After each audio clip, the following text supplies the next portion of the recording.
ဒီကတော့ manual schedule tab လေး fan တိကြအောင်နော်အဲ့တော့ဒီမှာ new tab က auto schedule ဖြစ်နေတာကိုကျွန်တော် manual schedule tab လုပ်လိုက်မယ်အဲ့ဒါကျွန်တော်ဒီမှာ manual schedule ဖြစ်သွားပြီ okay အဲ့မှာတော့ကပစ္စည်းတွေကိုထုတ်ဝင်ပေါ့နော် back office လုပ်ဝင် back office okay back office ကိုလုပ်လိုက်မယ်ပြီးရင် test နှိပ်လိုက်မယ် manual ဖြစ်တဲ့အတွက်ဘာမှမပါဘူးပေါ့နော်ဘာမှမပါဘူးduration stack of finish ကိုဘာမှလုံးမပေးဘူးဘာမှလုံးမပေးတဲ့အချိန်မှာဒီကောင်ကဘာပါသွားတော့ဆိုတော့ဒီမှာဒီပင်လေးမှာပေါ့နော်ပင်လေးမှာ caution mark လေးပါတယ်အဲ caution mark လေးရပါတော့ဆိုတော့ဒီမှာဒီ caution mark လေးက back office ရဲ့ caution mark လေးကဘာလို့ဆိုတော့ခုနပြောတဲ့ဒီ date တွေ duration တွေမရေးရသေးဘူးလို့ပြောတာပေါ့နော်မရေးရသေးလို့ပြောတာအဲ့တော့အဲ့မှာတော့သူ့ကိုဘာမှမသိသေးတော့ဥမာဒီတရားရောက်ကိုပြန်ပြီးတော့ဟိုဖြစ်မယ်ပေါ့နော်ဥမာ manager estimate လုပ်မယ်လောတဲ့ဘာ back office ကဘယ်လောက်ကြာမယ်ဆိုတာမသိဘူးပေါ့အဲ့တော့ manager estimating လုပ်လိုက်မယ် okay နော်အဲ့ဒါ manager estimating လုပ်လိုက်ပြီ okay ဟုတ်ပြီနော်အဲ့ဒီမှာ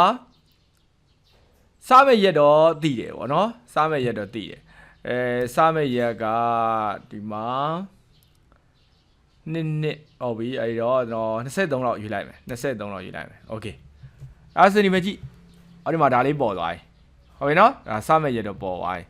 စားမဲ့ရက်တော့ပေါ်သွားပြီဒါပေမဲ့ဘယ်မှာဆုံးမလဲဆိုတဲ့ရက်ကိုမသိသေးဘူးဘာကြောင့်လဲဆိုတော့ကျွန်တော်ကဒီ manager estimate က estimate လုပ်နေတာကိုကျွန်တော်မသိတယ်အဲ့ manager က part office လုပ်တာကိုသူက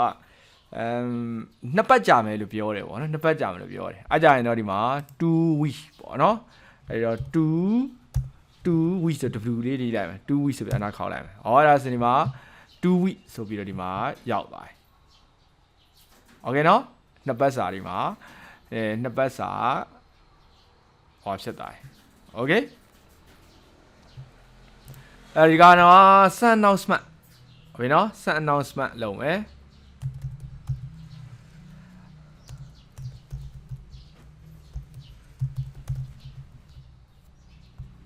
โอเคအဲ့မှာ sun announcement မှာလည်းဒီမှာဘာမှမပါသေးဘူးเนาะမပါသေးဒီမှာကြည့်မယ်သူ့ကိုကျတော့ဒီမှာ question mark တွေပါလေဒီမှာဟွာဖြစ်လာပြီဗောနော် question mark တွေဒီမှာquestion mark ဒီမှာပါတယ်အပေါ်မှာမပါဘူးအပေါ်မှာဘာလို့မပါအောင်ဆိုတော့အပေါ်မှာကတော့တို့ကဒီသူ့ရဲ့ဟွာ duration ရော stack of finish ကိုပြောပြီးလို့ဟုတ်နော်ဒီမှာကျတော့ question mark ဒီမှာပါနေရဆိုတာ duration ရဲ့ stack finish ကိုဒီမှာမပြောရသေးဟုတ်ပြီနော်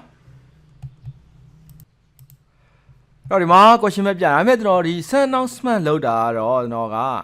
တရက်ထဲဟို2ရက်နဲ့ပြီးမယ်ဆိုတာသိတယ်အဲ့တော့ကျွန်တော်ဒီမှာ2 day လို့ရေးလိုက်မယ်ဟုတ်ပြီနော်2 day ဆိုအနာခေါက်လိုက်မယ်အဲ့တော့ဒီမှာပေါ်လာပြီโอเคနော်ဒီမှာပေါ်လာပြီဆိုရင်ဒီမှာအစွန်းလေးတွေကတွေ့လားဒီမှာဆိုရင်ဒီမှာအစွန်းလေးတွေကဒီမှာရှိတယ်ပြက်သားနေတယ်ပေါ့နော်ပြက်သားနေတယ်ဒီမှာတော့မပြက်သားဘူးဘာလို့လဲဆို faded ဖြစ်နေတယ်အဲ့ဒါကဘာလို့ပြောရလဲဆိုတော့ဒီလိုမျိုးပုံနေဆိုရင်ဒါသိရမှာဒီမှာလည်းပြောထားတယ် duration only လို့ပဲပြောထားတယ်โอเคနော် duration only လို့ပဲပြောထားတယ်အဲ့မှာဒီ step date နဲ့ tester နဲ့ test finish ကို define မလုပ်ရသေးဘူးdefine မလုပ်ရသေးဘူးဆိုရင်ဒီလိုပုံလေးပေါ်လာတယ်အဲ့လိုမျိုးတွေလုပ်ဖို့ကြံသေးတယ်ဆိုရင်လည်း pin မှာ question mark လေးဒီမှာပြနေလိမ့်မယ်